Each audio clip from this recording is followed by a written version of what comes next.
The author said, reciting at the graves. Those mean people also forbid the Muslims from reciting the Qur'an over the graves of their dead. Let us give brief yet ample, means plenty, of clarification of its being a religious recommendation. Ahlus Sunnah have a consensus that the dead benefit from the supplication of the living and their charities given on behalf of the dead. Ahlus Sunnah has a consensus that the dead benefit from the supplication, the dua of those who are alive, and the dead benefit from the charities that the living people give on behalf of the dead. Like you give a charity and you say in your intention, "Oh Allah, I give this charity, I give the reward of my charity to so-and-so, such and such dead person." Or you make dua for that dead person and say, "Oh Allah, have mercy on that dead person," for example. Or, "Oh Allah, increase the status of that dead one." And Nasafi, may Allah have mercy upon him, said in his famous document about the Muslim creed, وَفِي دُعَاءِ الْأَحْيَاءِ لِلْأَمْوَاتِ وَصَدَقَتِهِمْ عَنْهُمْ نَفْعٌ لَهُمْ, which means the supplication of the living for the dead and the charities on their behalf is beneficial for them, that is, for the dead. Muhaddith Murtada Zabidi said in the explanation of Al-Ihya that As-Suyuti said in the explanation of As-Sudur. He said, as for reciting the Qur'an at the grave, our scholars and colleagues, meaning the Shafi'is, and others are definitive of its religious legitimacy. He's saying that reciting the Qur'an over the grave is perfectly fine. Religiously is legitimate. As Za'farani said, I asked Ash-Shafi'i about reciting at the grave, and he said there is no problem with it. And Nawawi said in the explanation of Al-Muhadhab, it is recommended for the one who visits the graves to recite what is easy for him of the Qur'an and to make dua for them after it. Ash-Shafi'i explicitly mentioned this, and the mujtahids within the Shafi'i school have agreed upon it. And Nawawi added in another place, if he completes the recitation of the entire Qur'an, that would be even better. It is mutawatir that Ash-Shafi'i visited the grave of Al-Layth ibn Sa'd and praised him a lot and recited the Qur'an from the beginning to the end there at the grave, and he said, I hope that this will continue to happen, and then the issue persisted. Al-Qurtubi said, some of our scholars have used as evidence for the recitation of the Qur'an over the grave the hadith of the moist stick, the one that the Prophet ﷺ broke into two. Then he planted a half into one grave and another half into the other grave, and then said, لَعَلَّهُ يُخَفَّفُ عَنْهُمَا مَا لَمْ يَيْبَسَا. It is so that the torture will be lightened for them as long as the sticks do not dry. This is narrated by the two sheikhs, Al-Bukhari and Muslim. He said, this promotes the legitimacy of planting the trees on the graves and reciting the Qur'an. And if it is lightened for them, if the torture is lightened for them by the plants, then how about by the recitation of the Qur'an by a believing person?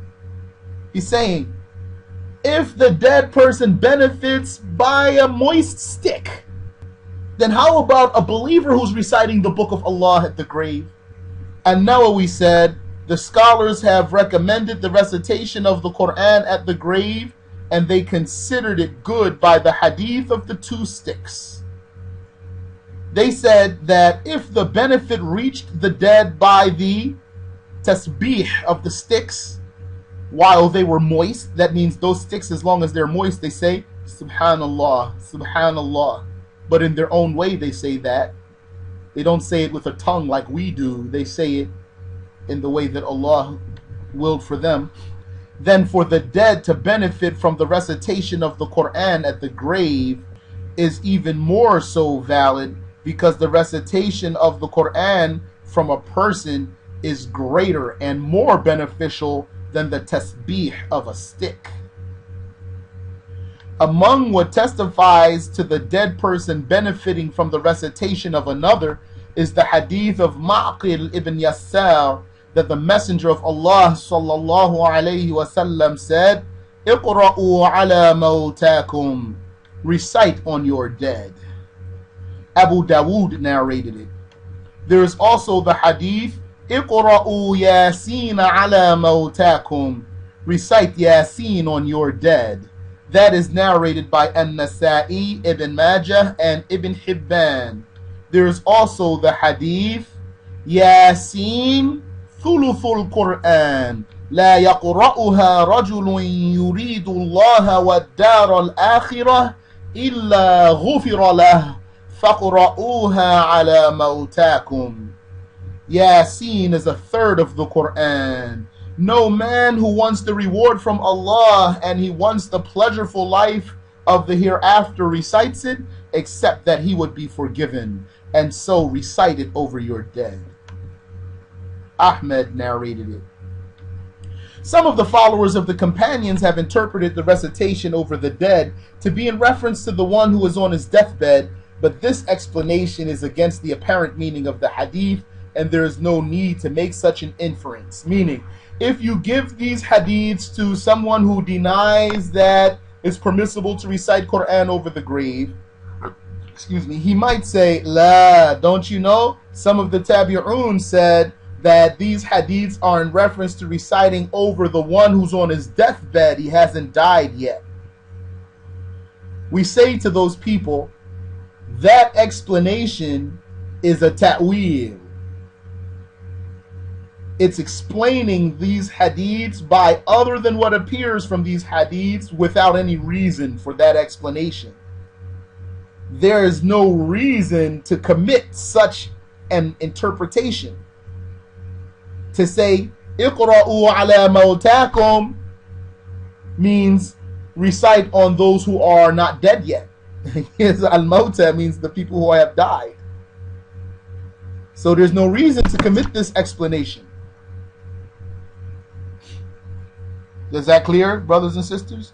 You don't have to be shaken by that if he says, some of the tabi'un said that this is in reference to reciting on the one who's on his deathbed. He's dying. He didn't die yet. We say to them, but that's a ta'wil that has no reason.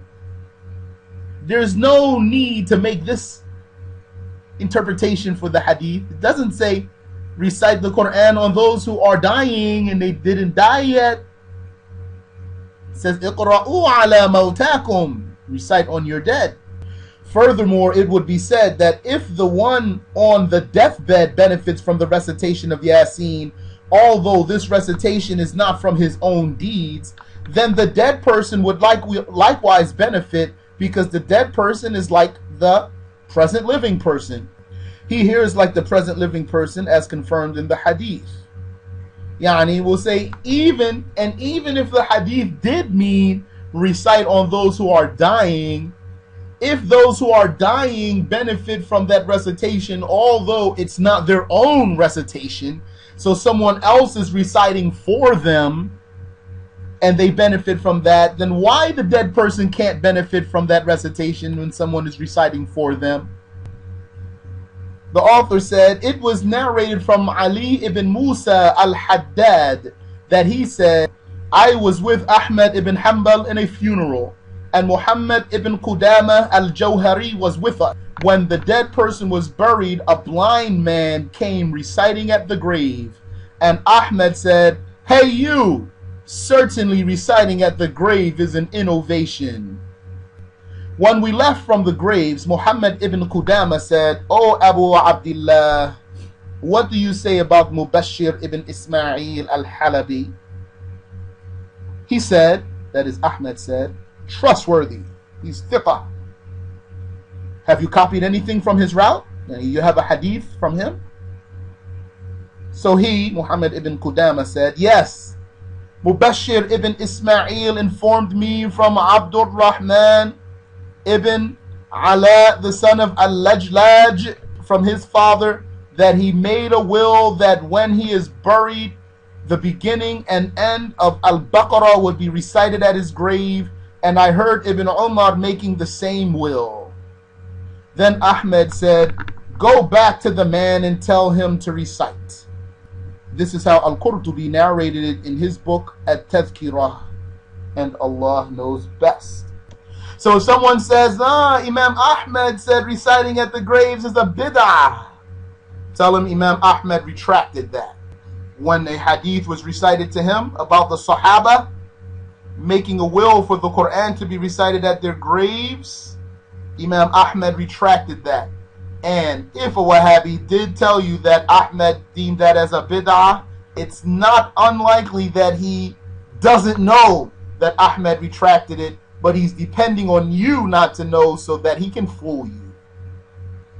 Just like one time when some Wahhabis brought the statement of Imam Ash-Shafi'i from that Ash-Shafi'i spoke about how the rulers used to destroy the structures over the graves. So, and he took it right out of So then, when I checked what was there?